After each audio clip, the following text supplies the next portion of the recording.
Gamal Abina, cofondateur du mouvement des droits civiques. Bonsoir Gamal Abina, merci d'être avec nous en direct sur RT France. Donald Trump qui envisage donc de retirer totalement les troupes américaines de Syrie. Est-ce que pour vous déjà, est-ce que c'est une surprise? Absolument pas. Donald Trump a été élu sur un programme isolationniste, cher à sa vision des années 30 américaine, où on ne voulait pas être sur les théâtres d'opérations extérieures. Puis surtout, Donald Trump est un homme d'affaires, il n'est pas un homme de combat.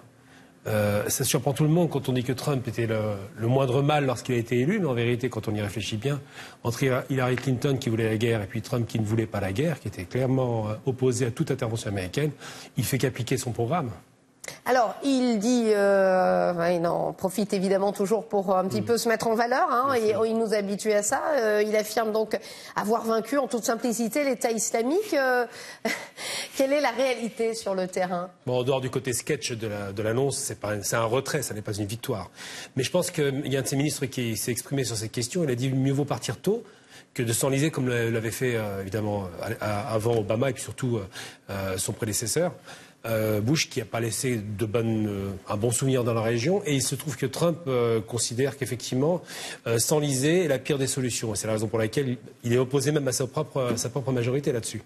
Et ça fait peur parce que même les Français sont inquiets aujourd'hui. La logistique américaine aide les forces spéciales françaises qui sont sur place, et quand 2000 combattants américains qui sont aussi des forces spéciales prennent le chemin du départ, forcément ça va tout déstructurer, et on est très loin d'une victoire. Alors, vous parlez de déstructuration. Déjà, est-ce qu'on peut vraiment dire, est-ce que c'est vrai ce que dit le président américain, est-ce que Daesh est hors de nuire en Syrie? Non, pas du tout. C'est absolument pas vrai. Mais je pense qu'il compte réellement sur le travail syro-russe. Pour faire simple, on était russes. C'est les Russes qui vont faire le travail. Ils ont déjà libéré entre guillemets, on a des guillemets par rapport à ça, mais libéré la moitié du territoire de ce qu'on va appeler les combattants islamistes.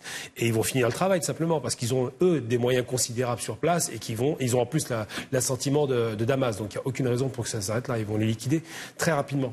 Alors, vous parliez d'une perte, entre guillemets, pour les Français qui sont également aux côtés des Américains en Syrie.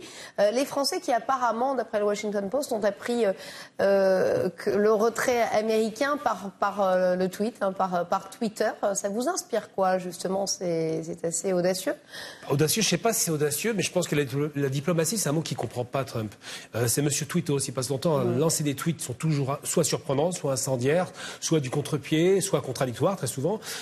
C'est vraiment de la communication faite avec sans écouter son équipe, j'imagine, de communicants qui, si le conseiller, se calmerait. Malheureusement, il réagit toujours de façon impulsive, et effectivement, il n'y a pas de concertation, il ne consulte pas ses alliés, il se contente juste de prendre des décisions unilatérales.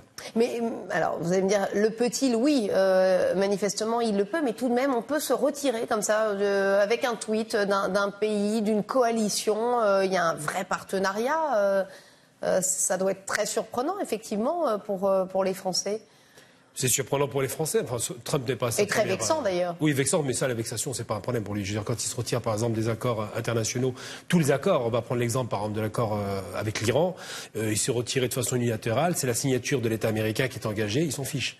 Donc le fait de ne pas respecter ses alliés... C'est pas une surprise. Quand, par exemple, M. Macron dit « nous allons faire une armée européenne » et que Trump le prend mal, je pense que c'est une façon de répondre « puisque vous jouez à ça, je joue aussi ». C'est une réponse de rapport de force largement disproportionnel et favorable aux États-Unis, qui font un rappel, une petite piqûre de rappel pour dire « si nous ne sommes pas là, vous n'existez pas ». C'est un peu ça l'idée. Donc c'est un peu humiliant. Est-ce que ce n'est pas également un aveu d'échec de la part de Donald Trump de se retirer ainsi de la Syrie? C'est pas une bonne nouvelle pour la Syrie de toute manière. Le sous-sol syrien n'est pas très riche en pétrole. Ensuite, sur un plan géostratégique, Trump sait parfaitement que la Syrie, c'est la Russie. Et pour finir, et surtout, je pense que l'échec, pourquoi? Pour un isolationniste, c'est pas un échec, c'est une victoire. Il préfère, comme il a toujours dit, America First, plutôt que de s'enliser à l'extérieur. Il a bien vu que ces trois présidents prédécesseurs se sont enlisés avec des guerres qui ont coûté des sommes faramineuses. On parle des milliers de milliards de dollars engloutis en Afghanistan, en Irak, et je ne vais même pas parler de la Libye. Donc aujourd'hui, je pense que son réalisme économique, je ne parle même pas de réalisme politique, mais économique, le pousse à agir vers l'intérieur et plus vers l'extérieur des frontières. Alors, Israël a réagi affirmant qu'elle allait étudier les retombées d'un retrait américain en Syrie, mais saurait se défendre, elle prévient, contre les éventuelles menaces de son voisin. Est-ce qu'on peut craindre à présent un embrasement de la région? Absolument pas. La Syrie est liquidée militairement, il ne reste plus rien. C'est un pays qui a subi une guerre civile sous plusieurs fronts. C'est un pays qui va devoir panser les plaies, qui n'a pas les moyens ni financiers ni militaires d'engager un conflit quelconque sous quelque forme que ce soit face à Israël. Et puis surtout, la Syrie n'a jamais été un ennemi réel d'Israël. On dirait que c'est un ennemi en état de guerre, mais pas en état de conflit direct. C'est un ennemi qui accepte une guerre froide. En tout cas, ça conforte Bachar el-Assad, cette nouvelle? Parfaitement, c'est le grand victorieux. C'est celui qu'on donnait pour mort il y a encore 7 ans aujourd'hui, finalement finit par non seulement reprendre tout le territoire perdu au départ, et surtout dire aux Occidentaux, vous ne vouliez pas de moi et je suis là pour durer. Et j'y reste. Merci Gamal Abina d'avoir été avec nous en direct sur RT France.